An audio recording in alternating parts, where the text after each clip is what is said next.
menyegarkan ingatan kita untuk pemilu yang kemarin dan satu semester di 2024 ya. Jadi di awal ada beberapa tantangan-tantangan yang dipantau oleh Setnek, baik secara tidak langsung ya dari media, juga secara langsung ya dari aduan masyarakat. Nah, biasanya aduan-aduan ini akan terkait dengan beberapa hal ya, terkait hal digital. Yaitu pertama serangan digital ya, yang terjadi dan dalam konteks pemilu ada banyak juga yang kita pantau terjadi beberapa serangan digital termasuk kriminalisasi dan serangan terhadap kebebasan ekspresi ya, masyarakat. Kita tidak menspesifikannya kepada pemilu, tapi dalam konteks situasi ini memang mau nggak mau ada faktor tersebut gitu. Apalagi kita mau menjelang pilkada, penelitian dan pantauan Setnek ini mungkin ya bisa menambah bukan alarm mulai ya gitu, bukan alarm juga, cuma awareness kita untuk bagaimana kita memperbaiki itu semua.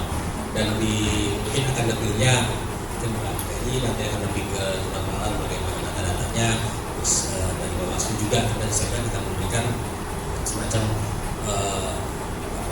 data-data bagaimana pantauan kami gitu. Mungkin next. Nah, sebenarnya gambaran umum dan tantangannya ya, kasus-kasus yang selalu atau kerap terjadi itu yang di ranah digital yang menjadi bagian dari Setnek itu juga terkait sama undang-undang ITE, undang-undang PDP dan undang-undang KIP gitu ya, yang saat ini juga sedang proses untuk revisi. Jadi kadang-kadang kita agak gampang juga ketika salah satu mungkin hasil riset dan pantauan kita bilang akan mengharmonisasi antara kalau kita mau minta UU ITE direvisi lagi baru saja gitu 2024. Kalau kita minta UU PDP direvisi lagi mungkin jangka panjang kan dalam 1-2 tahun ini. Dan ternyata ketika kita bilang oh ini harmonisasi dengan UU KIP, sekarang mau direvisi gitu. Sebenarnya sudah beberapa kali ya membahas ini dan melihat kemana gitu arahnya undang-undang KIP ini, dan pasti akan ada pengaruhnya terhadap kebebasan ekspresi kita gitu.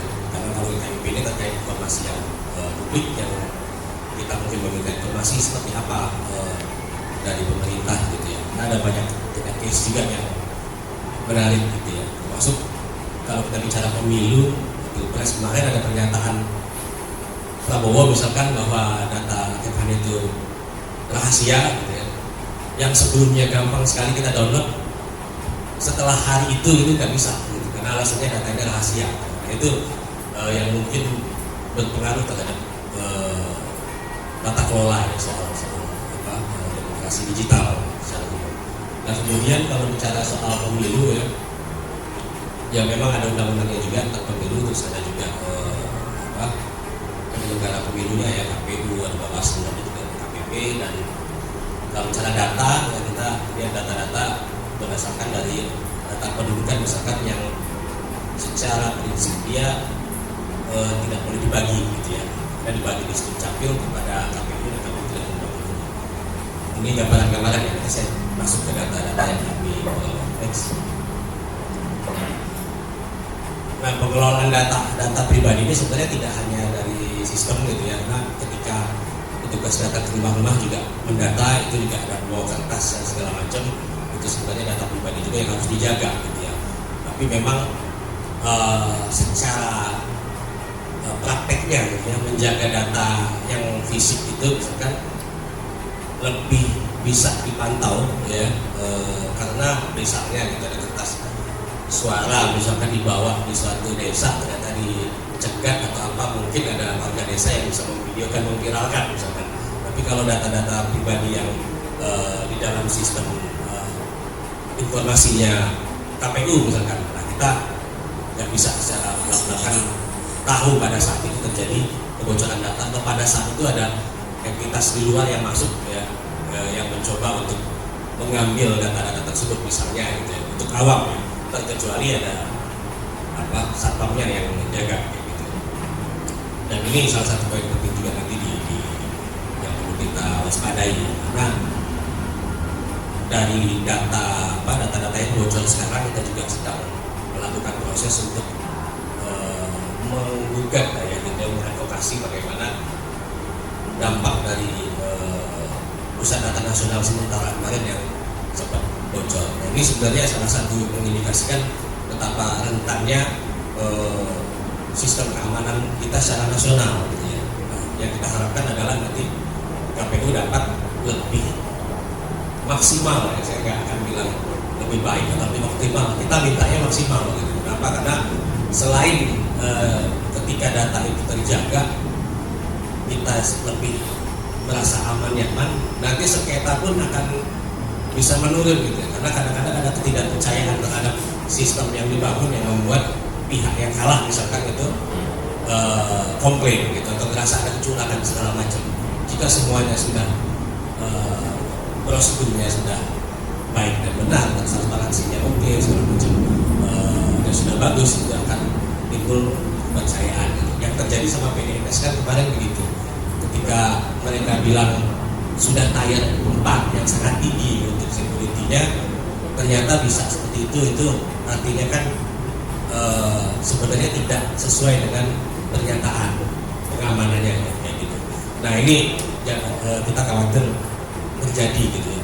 Kita bisa ngomong di publik bahwa keamanannya standarnya tingkat high security segala macam, tapi ketika terjadi kebocoran yang disalahkan hacker jangan nge-hack dong, kayak gitu kan nggak boleh ya, kayak gitu.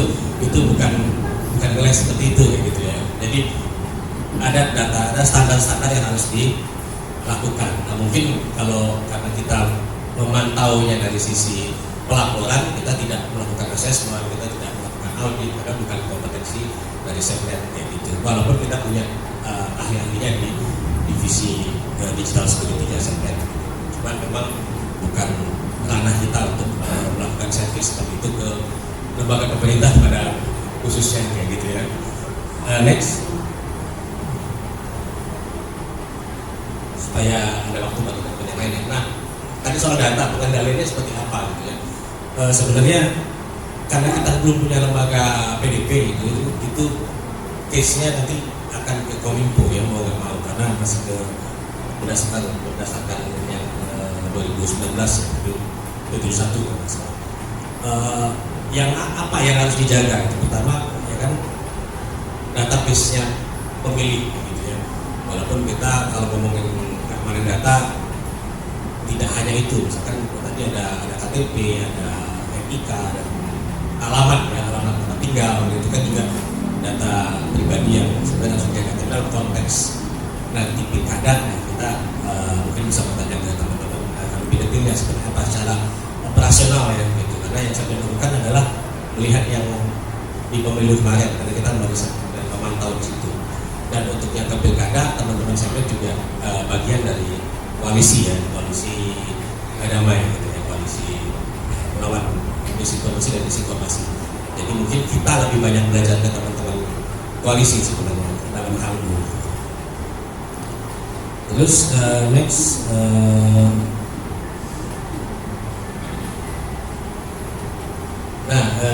ya lanjut.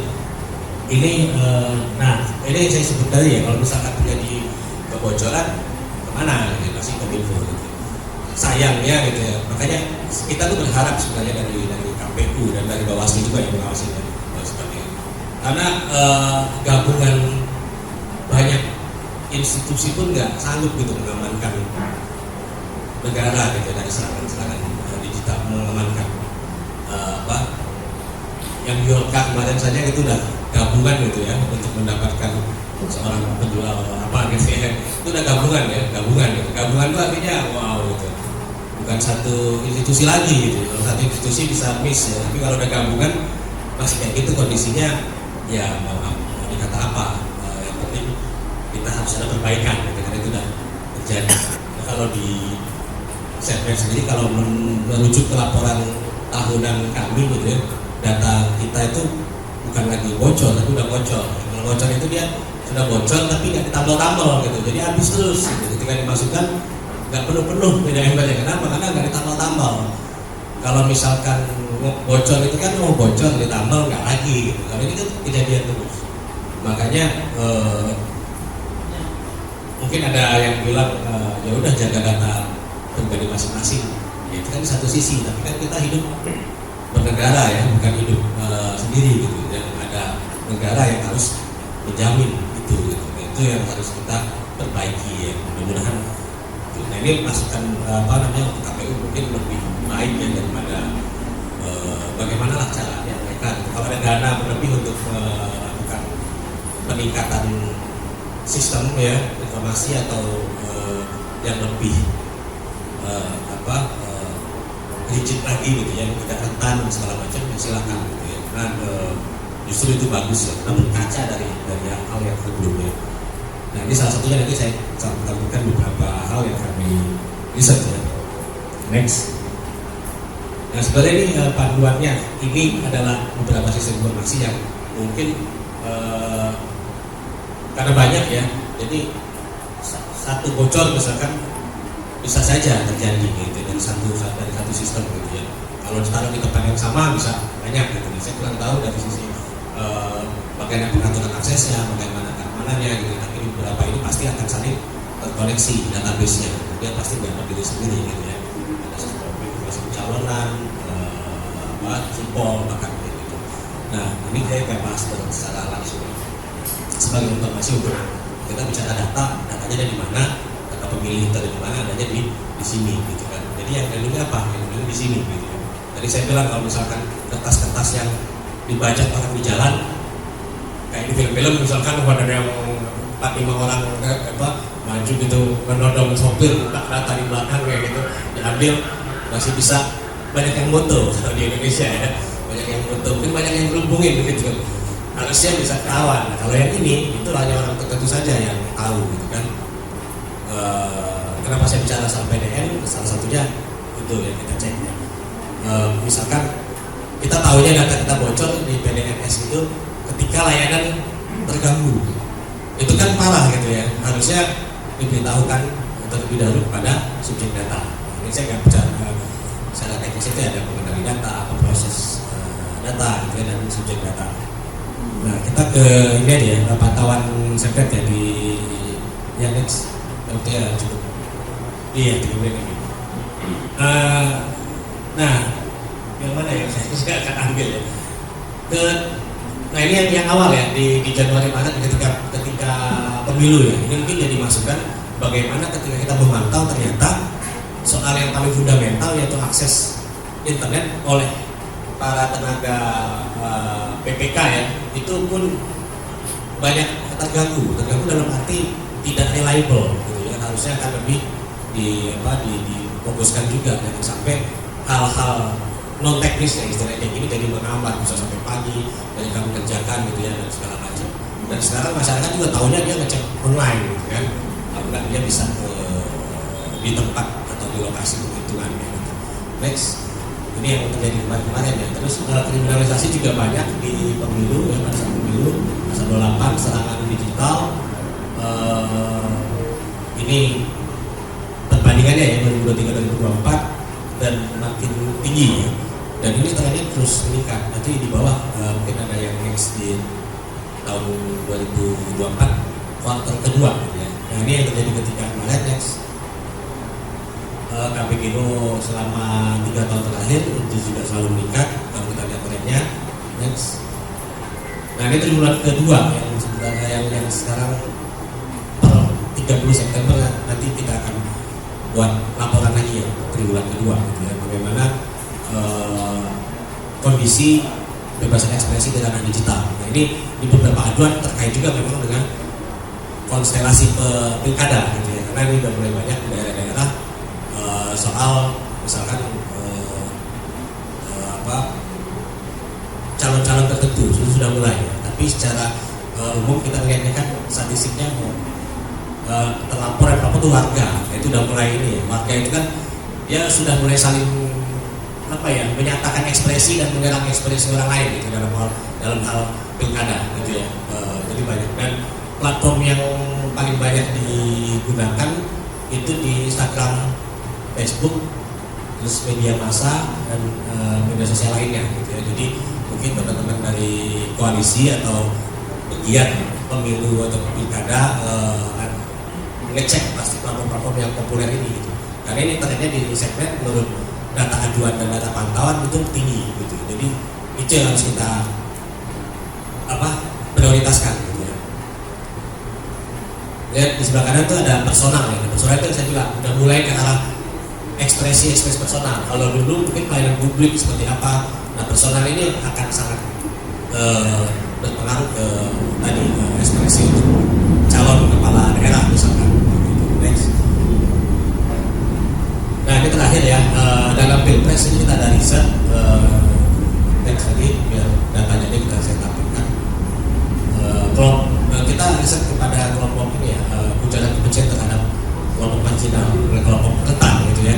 Salah satunya mungkin next di bawah perempuan ya. Perempuan misalkan waktu dulu itu caleg calon legislatif perempuan itu sebenarnya disasar untuk ujaran kebencian ya. Perempuan bisa apa dan segala macam gitu.